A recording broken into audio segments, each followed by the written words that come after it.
Okay, so I'm helping a seller stage a condo today. We have photos in a little over an hour. So I wanted to shoot some video for y'all real quick about lighting. So one of the things I definitely want to start and talk about is color adjustable lighting. I've done a couple videos on this, but these are the ones that I've gotten before. Sorry, I've got a lot of things in my hands, but you can see they've got different white color adjustments. So what that really helps with is if you have fixed light fixtures, like kitchen light fixtures, flush mount, ceiling fans, things like that, that you cannot change the bulbs in, then this helps you match the color tone because it makes a huge difference. And I put one of these in this floor lamp because we have fixed light fixtures in the kitchen and all the bulbs match for the ones that have adjustable bulbs, but I don't have adjustable bulbs in the flush mount, right? So what we're trying to do is we're trying to match that because this color can make a huge difference, especially on camera, of how the unit appears when it photographs, when it feels in person. If you ever walk into a place and you're like, I don't know, it just feels kind of like rinky dink or DIY or something, and you're not sure why, a lot of times it's because the color of the lights don't match with the unit. And there's gonna be noise kicking on because the AC unit's kicking on and off and I'm right next to it. So that's definitely the first thing when it comes to lighting is try to match your lighting as much as possible. If you have a flush mount fixture that is seriously warm light color and you have a lot of warm color tones on the wall, it's a really, really easy update. I would change a light fixture. To be honest, if you can buy matching bulbs to go throughout, I tend to like the bright white, like the 4000K, 3500K, somewhere in that range. That tends to be the color of light that I think goes well with most paint colors, with most decor, but still feels bright without feeling like it's a bug zapper inside, because I've seen that before too if you do the daylight bulbs. So definitely consider matching your lighting color and start with the bulbs that you can change.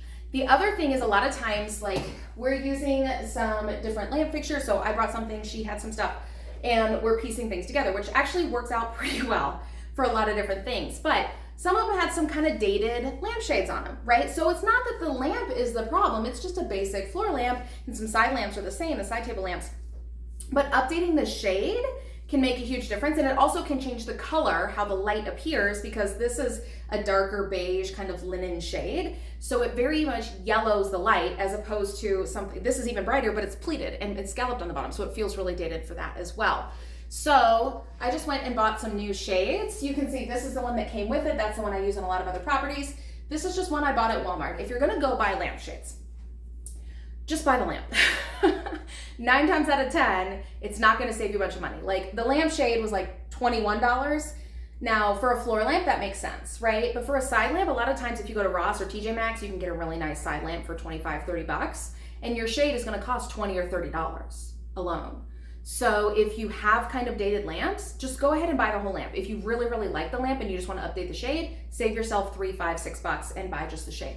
But replacing these with just a more neutral, lighter color, not patterned, not pleated, not weird shaped, not colored lampshade also updates the place a lot.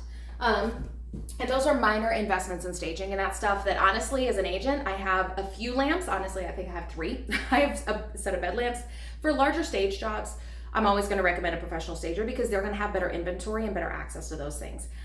I am much better at helping people buy and sell than I am at staging. So I will help with the stuff here and there, but that's not the best use of my time to help my clients. So I have a few things, but as agents, if you're looking this, watching this as an agent, you can use those things in multiple properties, especially if you buy something neutral. As a home seller, if you like it, keep it. A lot of times it's a reason to buy a lamp that you wanted to buy, but you didn't have a reason to because the other lamp was just fine, but you never really liked it. Either that or sell the stuff on Marketplace afterwards. It's really worth a handful, $400, $500, $600 to stage. This is a 1-bedroom condo, so there's not a ton of stuff in here, but it definitely is worth it to stage the place, considering that we're competing against 3 other units and none of them are staged. Well, one of them has some stuff in it, but it's not very much. So anyway, spend the money, do some upgrades on the lampshades or get new lamps if you want to. And I'll go ahead and show you all the lamps I've got while we're talking about this so you can see what I mean by neutral. So one of them is gonna be this floor lamp. I got it on Amazon. It is a little bit yellower in the shade than I would like, but in some properties it works a little bit better, and I use that color adjustment light to brighten it up if I need to. And this is just a basic floor switch floor lamp, or a step switch floor lamp. So what those are really nice for is switches. Anytime you have a switched outlet, or then you should probably have a lamp in it, especially if your property is vacant or you don't have a lot of natural light. Because people come in and it's just second nature to look for switches to turn on lights. And then when they're flipping switches that don't do anything, it's like, well, does it not work? Does it just need a lamp? I can't see anything. I don't want to walk into a place I don't know that doesn't have any light. I'm uncomfortable, especially if they're showing at dark or after work or in the winter.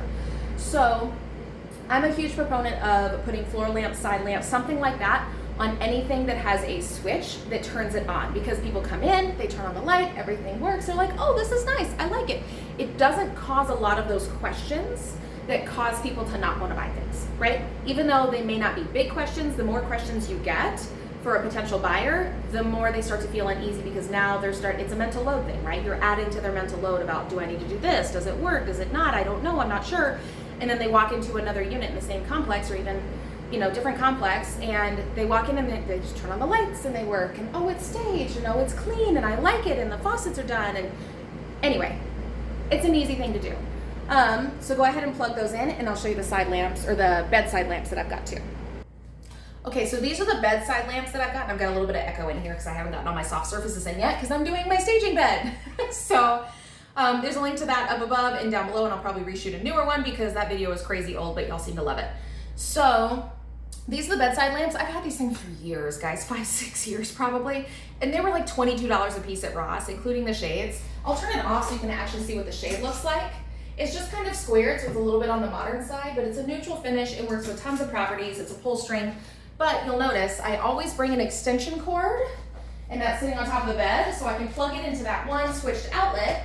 So when I turn off and I turn on the lights, like I mentioned, when you walk into the room and you turn on the bedroom lights, ta-da, the lamps come on, okay? If that's where it works for the bed setting placement, perfect. If not, and your switched outlet in your bedroom is in a weird corner or something where it doesn't make sense to put your bed and your bedside lamps, put a floor lamp or a side table lamp in those locations, okay? That way when people walk into the room, they turn on a light and light comes on, because that's what people expect to happen. So the last thing I'm going to touch on when it comes to lamps is timers. So other than the lamps that you have plugged into switched outlets, it's really, so let's say that bedside lamp didn't work to have it plugged into a switched outlet. It made sense to be on the other side of the room with a regular outlet. And this is what I did with this lamp over here. So I'm a huge fan of just straight up dumb timers, guys, like old school, pull up the little tabs and set the timer, because one, there's no Wi-Fi in this unit. Two, a lot of times if you're moving, you may have already cut off the Wi-Fi, or you cut off while you're moving. Don't use smart switches unless you are living in the home and you know they're gonna work, okay? But for vacant properties, especially, also from a safety reason, I buy like these things 4, 5, 6 at a time, and they always work. They just work. Simple things sometimes. So that way I know that this lamp is gonna be on during daytime hours. The floor lamp will not be on during those hours, because when people come in, that way they can hit the switch and it will turn on. Same for any other lamps that are on switches. So these timers are for the ones that are not on switched outlets, okay? Either that, or maybe if you wanna make sure that someone doesn't leave the lights on, just as a safety, because agents, we can put in the showing instructions, please turn off lights when you're done, but not everybody reads those. So if I want to make sure that all the lights are off every night, or most of them, then I can put these on, even the switched outlets, and just have it available during the day. So when someone hits the switch during the day, the light comes on, and if they leave it on, great, then it doesn't matter. It'll turn off at night and come back on the next day. So that's another option too, but definitely worth the money here. So hopefully, if this was helpful for you, or you got any tidbits where you're like, man, that's a good idea, go ahead and hit the like button down below, please. That would help other people find it. I do have a staging tips playlist, so you can check that out up above and down below. If you have other questions about staging stuff, please let me know. Like I said, I am not a professional stager. I just help some of my clients with this. Like, this is a 1-bedroom condo. It doesn't make sense to pay a stager to come in here when she had a lot of wonderful things, and she was willing to invest in some of those things herself, and I brought in some filler pieces as well. So, but feel free to reach out to me if you're looking for an agent to interview in the Denver metro area. I would love the opportunity for an interview to help you sell your place. So please feel free to reach out down below. My contact information is there, and you can schedule an appointment straight off of my website. And something that works for your calendar, I try to make it as easy as possible for y'all. So anyway, if you need me in another area, I also have a link for that down below. So thanks so much for the time, best of luck, and y'all have a good one.